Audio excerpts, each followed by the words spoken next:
Thank you, Tim. And first of all, thank you all very much for being here. This is our third time being back in New Orleans in the last 10 years. And as always, they've been fantastic hosts.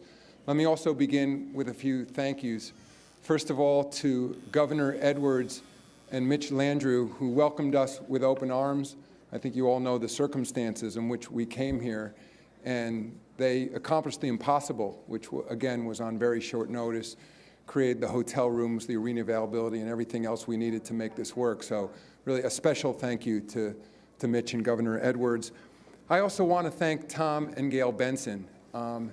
They also, when we went to them and said we needed to move the All-Star game, and we knew New Orleans had been a great host in the past, and they moved mountains to make this work, along with Dennis Lauscha, the president of the Pelicans, and the entire Pelicans organization that made this work. As you all know, this All-Star, what was the All-Star game, and then the weekend, and really All-Star week, has taken on a huge magnitude of events and a much greater scope every year. And this year, in addition to the All-Stars, we have roughly another 60 current players who are in town on top of the All-Stars, plus roughly 150 NBA legends who are in town as well, who are working in the community, participated in our day of service on Friday, are conducting basketball clinics, are working in schools, working at our events. So it's truly the NBA family in town. On top of that, in our day of service, which interestingly enough began here 10 years ago under Kathy Barron's direction, who runs NBA Cares, it was a response initially to Katrina and our attempt to contribute to the community when we brought our All-Star game back here. And it's become a regular feature of this weekend in every city we go to, but it's increasingly and importantly impactful here in New Orleans. 2,500 of our guests participated in the activities in the community. On Friday, we're outside, many of them working in the rain, building playgrounds, refurbishing courts, all kinds of great activities. And I know for many people who I talk to who have been coming to these All-Star festivities for years, it's become the most important part, the hands-on volunteer work they do in the community. So I'm very appreciative of them. And again, even this year, because of the impact of just the hurricane and storms from last week and the tornado, there were additional sites that we added on short notice, working with Mayor Landrieu. And so I think my heart goes out to those families that were directly impacted by last week's tornado. And again, I was pleased that we were able to add those locations. And then the game itself. I've been with the league for a long time. I think the state of the league is as good as it's ever been. The competition on the floor, the diversity of the players. For the first time this year, we made somewhat of a significant leap in the number of international players in this league. We climbed from roughly 20% of the league players that were born outside the United States to 25%. And those numbers are only going to continue to grow. If you look at last year's draft, nearly 50% of the players in our two-round draft were born outside of the United States as well. So as this game becomes more global and the competition increases for these jobs around the world, it makes these positions in the NBA that much more coveted. And speaking of then of the basketball competition, it's been a very busy few weeks from a business standpoint. I know most of you heard earlier this week, Deputy Commissioner Mark Tatum was down in Florida at the Gatorade Institute and announced that we are changing the name of our development league, known as the D-League, to the Gatorade League, where will be known as the G-League. And that name change accompanies really a substantive change in the way those positions will work beginning next season with the new collective bargaining agreement. We will now have two-way contracts associated with every NBA club. So those will be two positions, not part of the NBA roster, but at a pay scale between where our D-League currently is and the NBA minimums, where teams will know that those players can be taught their system. They'll be ready to go to come up to their NBA teams, learning the culture and learning the strategies that those teams incorporate. But it will also mean that the Development League will be in a position to attract increasingly high caliber basketball players from around the world. So it's something we're very excited about. I think it's a great statement about the popularity of the game as well. On the virtual front, last week we announced we're also moving into the esports business, and together with our partner Take-Two, we announced the NBA 2K Esports League. And just to be clear, for those of you who've played NBA 2K, which includes avatars of real-life current NBA players, our gaming league will be avatars of a new set of professional players. These will be gamers, professional gamers, who are associated with our NBA clubs, but they also will be from a global pool of a different kind of athlete competing for these positions. And the avatar, in the case of our esports league, may bear no similarity to the actual appearance of those athletes competing in those leagues. And also, in terms of the pool available to compete in that league, physical prowess, at least the way it's necessary on an NBA court, will no longer be necessary. It may be a different kind of physical prowess in terms of reflexes and your ability to move your thumbs very quickly, but these athletes can be any shape or size and any age and from anywhere. And so we're very excited to move into that business. And an added benefit in terms of an NBA 2K league is that it will further engage people in the sport of basketball. So I'm very, very pleased with that. Earlier today, we announced that we're returning to Africa this summer, specifically to Johannesburg, where we're going to, in partnership with the NBA Players Association, are going to be playing on August 5th, our second game on the continent of Africa, and we're very pleased with the growth of the game there, and we're appreciative of the partnership with the Players Association. With that, I couldn't be more excited about what's ahead, and I'm looking forward to the festivities on the court tonight, which will be on TNT. So happy to answer any questions. All right, again, raise your hand. We'll get questions. We're going to start with Tim Reynolds over here on the right side, fourth row. Hey, Tim. Hi, Adam. Tim Reynolds of the AP. Good evening. One of with the new CBA and the seasons now being able to start earlier, and hopefully the elimination of 4 and 5s and things of that nature, or at least the limiting of them, are you hopeful that one of the byproducts of that will be alleviating this problem of guys resting, particularly when they come to an NBA city only once in a season? Are you hopeful that there might be some solutions on that front, or at least some minimization of all that? Yes, the answer is, in fact, that's why we're adding that extra week to the season. And so, just so everyone understands, we've reduced, in essence, our preseason. We've reduced the number of games that we'll play in our preseason and added a full week to the regular season. And as I've said before, every day makes a big difference in creating the schedule, and that extra week in our schedule will enable us to cut down on the back-to-backs, cut down on the number of times that teams are obligated to play 4 games in 5 nights, and will enable the coaches to provide additional rest for their players. So we do hope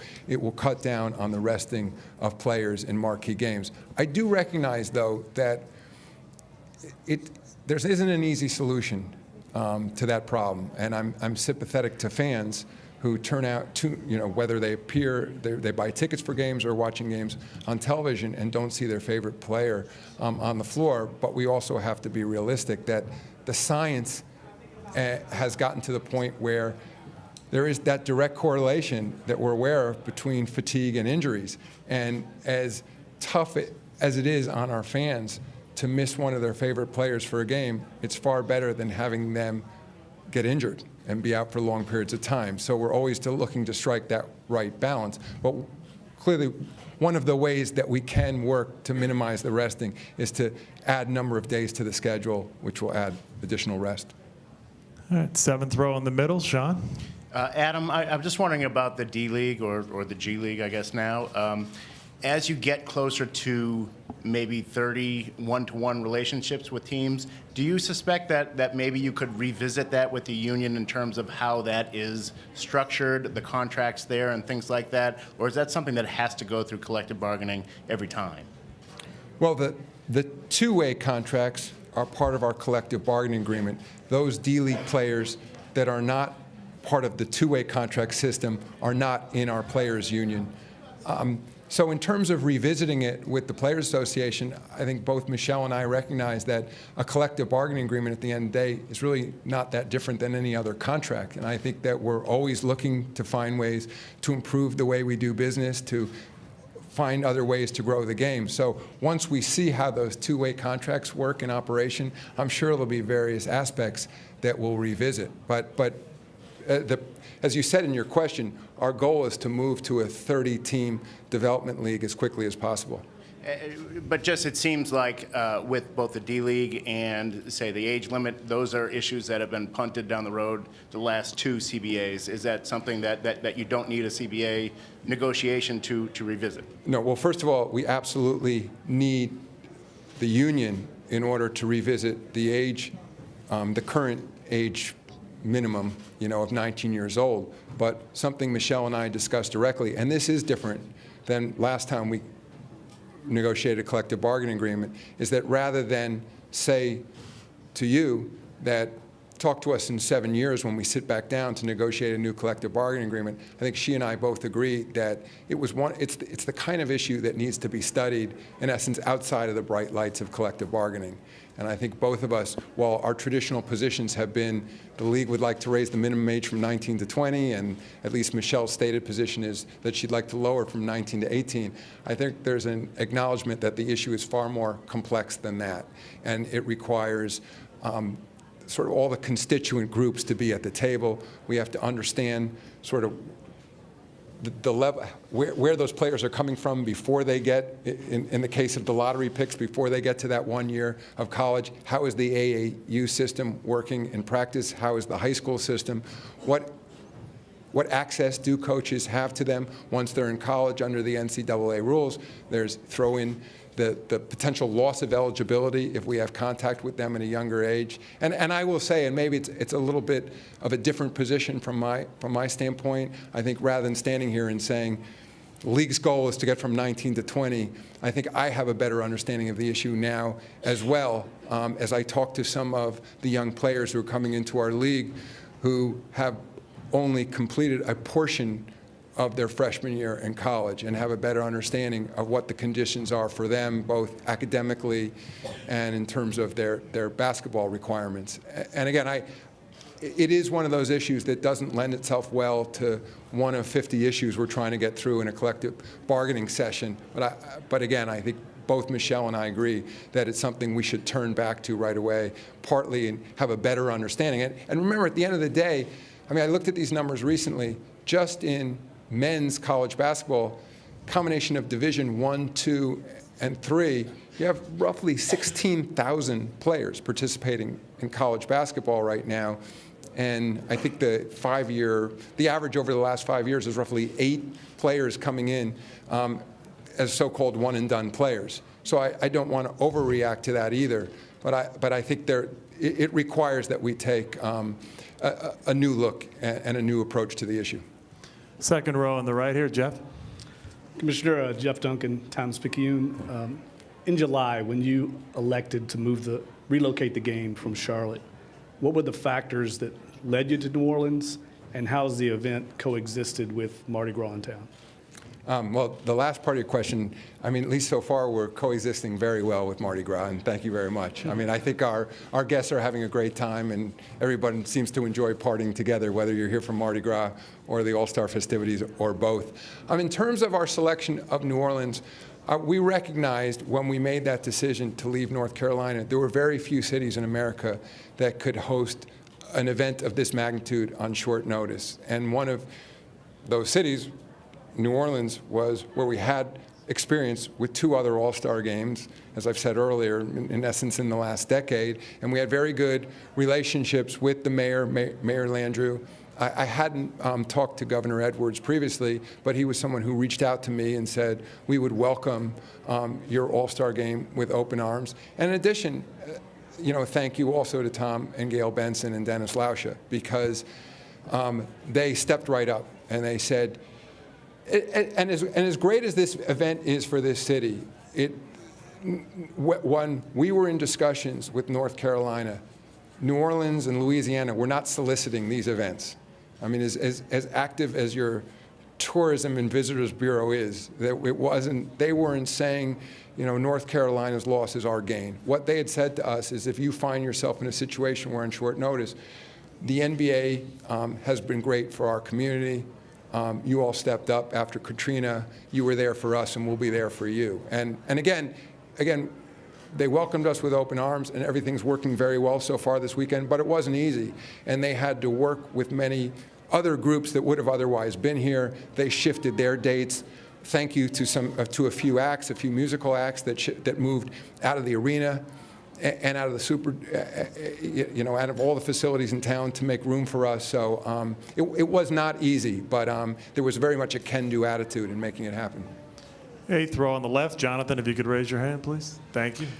Jonathan Fagan, Houston Chronicle. Following up on the circumstances of moving All-Star, would cities and states with ordinances or legislation pending that could be similar to North Carolina's be excluded from consideration for future All-Star? And is the league involved with legislators on working on pending legislation or local ordinances? We're not involved directly with legislatures. I have talked to Governor Cooper, the new governor of North Carolina, since he was elected, to express our desire to return to North Carolina next year for our All-Star game. Of course, we have a team in Charlotte, North Carolina. We have a development league team, soon to be a G League team, also in North Carolina, and 29 other teams will visit North Carolina this season. So we'd very much like to get back there. And we had a discussion, so I understood.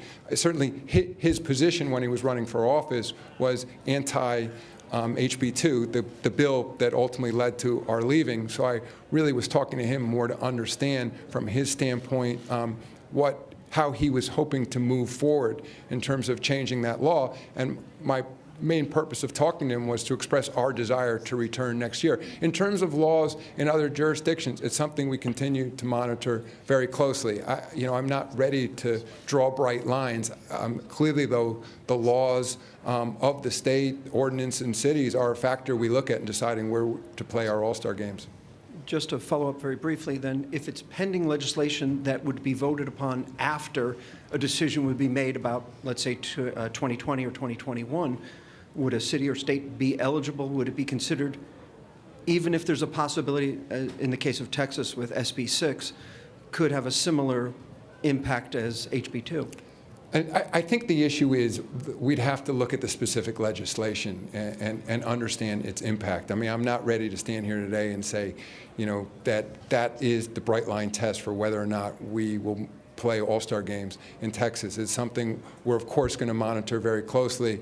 And what we've stated is that our values, our league-wide values in terms of equality and inclusion are paramount to this league and all the members of the NBA family. And I think those jurisdictions that are considering legislation similar to HB2 are on notice that is an important factor for us. Those values are an important factor for us in deciding where we take a special event like an All-Star game. Fifth row on the right, Tim. Tim Bondas from the Washington Post. Obviously, there's a big jump in the cap this past summer, and there's been a lot of reporting about different levels of increases over the next few years. At some points, it's said it's going to go flat.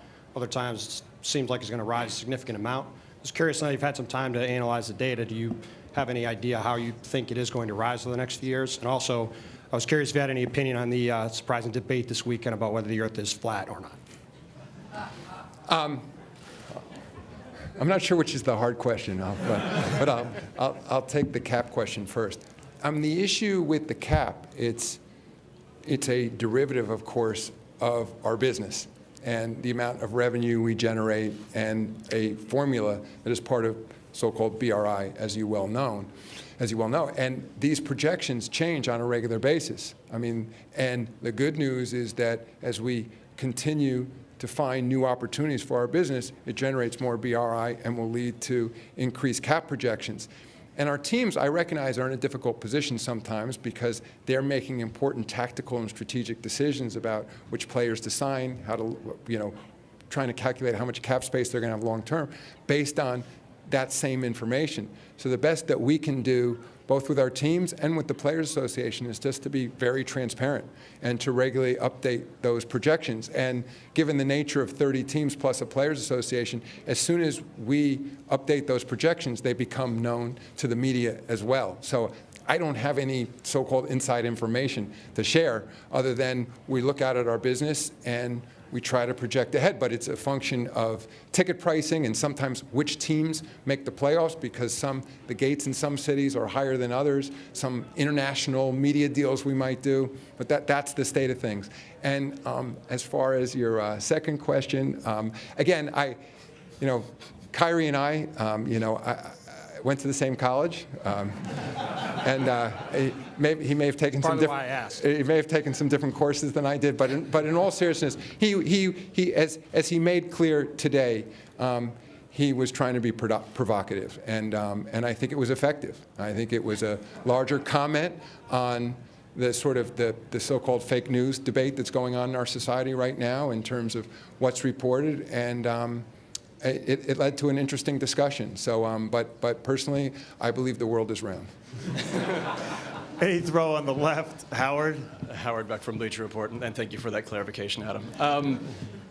You've mentioned a few times today the league, how much it values diversity, inclusion. You've mentioned the growth in your international players, and obviously this is a league that's long valued standing against discrimination, which is why we're here and not North Carolina. With all that in mind, I'm curious, where does the league stance on the White House's travel ban? I know there was a statement issued right at the time that the executive order came out, expressing some concern and desire for more information. In the weeks since then, obviously a lot of your players and coaches have spoken out very powerfully. I'm curious, does the league have a view of it right now, a stance on it? And secondarily, any concern for whether it's your own players who are coming from overseas or any of the NBA's operations overseas with regard to the travel ban? So the answer is I do have concern about travel bans. Putting aside the justification for them for a second, because I don't have access to the same intelligence, obviously, or security information that people in the government do. But we are a business based on global mobility. As I said earlier, 25% of our players were born outside of the United States. We do a tremendous amount of business on a global basis. And if you think about what the NBA stands for, it's in essence the very best all coming together, the very best in the world all coming together to perform at the highest level. So government restrictions on travel, I am concerned about. It goes against the fundamental values and the fundamental ingredients of what make for a great NBA, and that is the very best in the world coming here. The current state of that travel ban, of course, is that it was struck down by the courts. So I have nothing to add to that. I think that, my personal view is that from a league standpoint, we have to look out for our league members.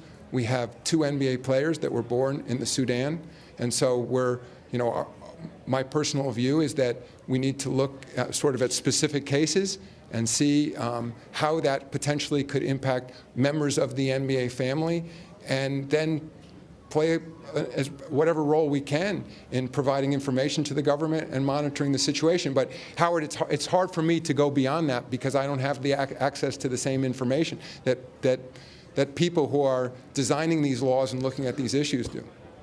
Right in front of Howard, Mark. Yeah, Mark Berman, New York Post. Adam, are you looking Where's to Mark? get? Okay. Yeah. Are you looking to get back into the Dolan Oakley situation? And when you left the meeting, did you think things were on the right track and almost even resolved? When I left the meeting with Charles Oakley and Jim Dolan, I did not think things were resolved. I thought they were on the right track. As I said in the statement that I issued that night, I thought the meeting was important because, back to my NBA family, I do think it's important that family members deal with each other directly. And I thought it would be helpful if Charles and Jim sat across from each other and spoke directly to each other rather than through the media or through surrogates. Again, as I said in my statement that night, they both apologized directly to each other. There was no agreement coming out of that meeting, though, that it had been resolved. There was no agreement that either one was restricted from saying anything further. And so while I'm disheartened that, at least based on media accounts, that it does not appear to be moving forward in a constructive way right now, I don't regret that I had that meeting. And if there is a constructive role I can play going forward, I'm available to do that. I mean, again, I didn't compel them to meet with me. I did it because I thought it would be helpful. And frankly, in retrospect, I still think it was helpful. And I am still hopeful that Charles, will sort of come back into the family. Again, when Jim Dolan invited him back to Madison Square Garden, Charles did not say, wonderful, let's take out the schedule and pick a game. In fact, I think he was very emotional in the meeting, and he said it was something he wanted to think about.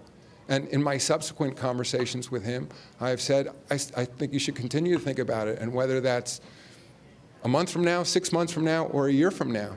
I mean, as the fan in me and someone who's known Charles for a long time, I hope at some point he does decide to return to Madison Square Garden. But ultimately, that's his decision. I'm going to take two more, standing on the right-hand side here. All right. Cyrus Rogers here from Kwese Sports Africa. You announced earlier today and just now that the NBA is headed to South Africa for the second ever Africa game. How motivated is the NBA in growing the game on the African continent? We're extraordinarily motivated to grow the game in Africa. We have 14 current NBA players that were born in Africa and many others who have a parent that was born in Africa. As you know, we have an office in Johannesburg, South Africa, and we see it as a very important market. I mean, the continent has nearly 1 billion people. Your network and others have allowed us to bring games directly to fans there, not just through conventional television, but through smartphones. And so we see a huge opportunity there. And I just add to that I think those trips, again, as I said earlier, in partnership with our Players Association, we've been operating our Basketball Without Borders programs in Africa for 15 years right now, and I think we've seen that we can have an important impact on issues like physical fitness, nutrition, values like hard work and teamwork and dedication. So there's a lot that we think we can do, both from a social responsibility standpoint and from a business standpoint in Africa. Ninth row in the middle, if you could just raise your hand for me. Thank you. Hi, Commissioner Antonio Rodriguez, ESPN International. Do you have any news of the chances of Mexico getting a game for the next season, and if there is a team already interested? So I have nothing to announce today in terms of games in Mexico next season, but I can say I was there, as you know, in Mexico City just this past January for one of our games for the Spurs in Phoenix, and it was incredibly successful. Mexico City and the entire country is a market that we're very, very focused on. And many of our other teams that haven't played games in Mexico have seen the success there and have raised their hand and said they would be interested in playing in Mexico as well. So stay tuned. I'm sure we'll be making announcements in short order about next season. But my expectation is we will continue to play regular season games in Mexico City and grow our presence throughout the country. Thank you, Adam, and thanks for all attending. We will get transcripts available to you either via email or on Media Central. Thank you. Thank you.